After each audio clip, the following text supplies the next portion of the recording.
1984, de George Orwell. Parte 2, capítulo 6. Por fin había ocurrido. Había llegado el esperado mensaje. Le parecía a Winston que toda su vida había estado esperando que esto sucediera. Iba por el largo pasillo del ministerio y casi había llegado al sitio donde Julia le deslizó aquel día en la mano su declaración. La persona, quienquiera que fuese, tosió ligeramente sin duda como preludio para hablar. Winston se detuvo en seco y volvió la cara.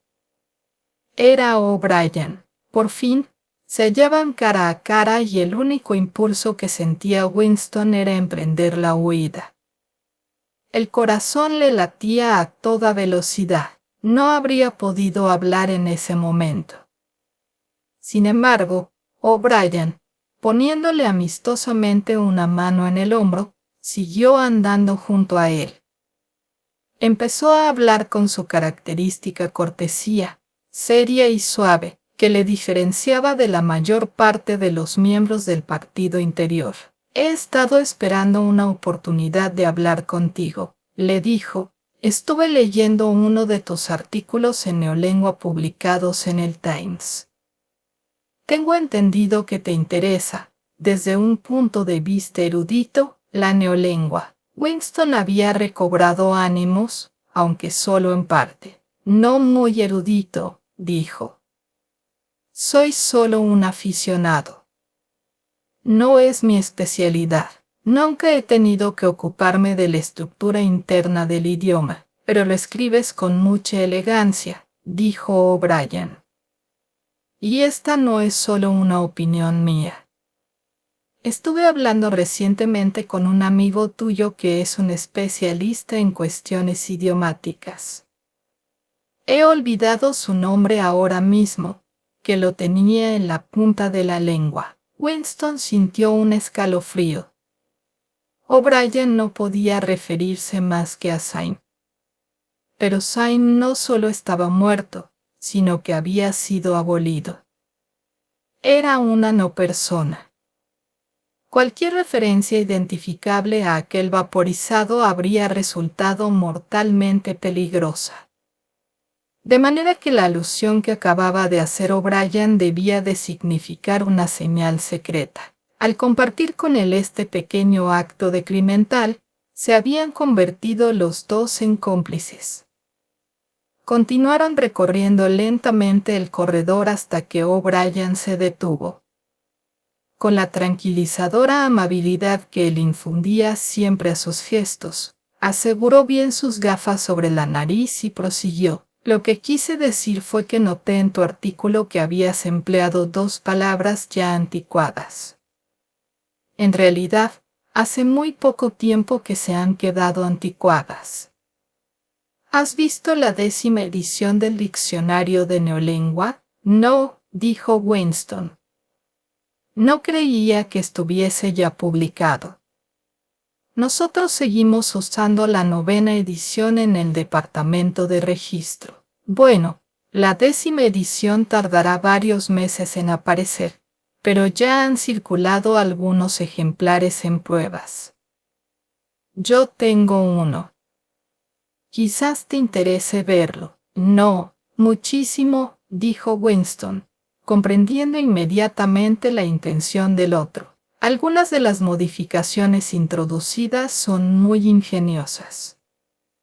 Creo que te sorprenderá la reducción del número de verbos. Vamos a ver. ¿Será mejor que te mande un mensajero con el diccionario?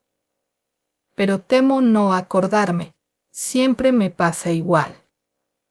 Quizás puedas recogerlo en mi piso a una hora que te convenga.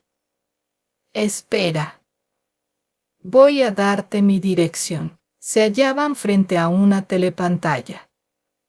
Como distraído, O'Brien se buscó maquinalmente en los bolsillos y por fin sacó una pequeña agenda forrada en cuero y un lápiz tinta morado.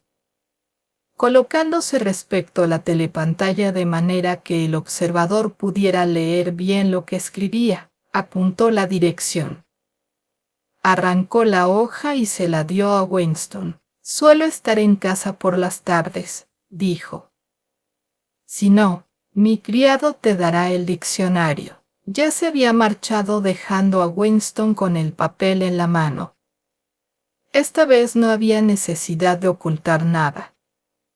Sin embargo, grabó en la memoria las palabras escritas, y horas después tiró el papel en el agujero de la memoria junto con otros. No habían hablado más de 2 minutos. Aquel breve episodio solo podía tener un significado.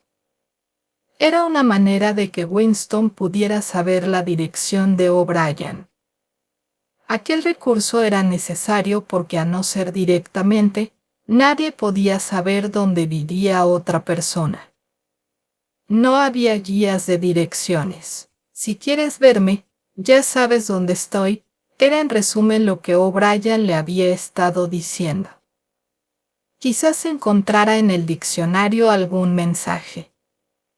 De todos modos, lo cierto era que la conspiración con que él soñaba existía efectivamente y que había entrado ya en contacto con ella. Winston sabía que más pronto o más tarde obedecería la indicación de O'Brien. Quizás al día siguiente, quizás al cabo de mucho tiempo, no estaba seguro. Lo que sucedía era solo la puesta en marcha de un proceso que había empezado a incubarse varios años antes. El primer paso consistió en un pensamiento involuntario y secreto. El segundo fue el acto de abrir el diario. Aquello había pasado de los pensamientos a las palabras, y ahora, de las palabras a la acción.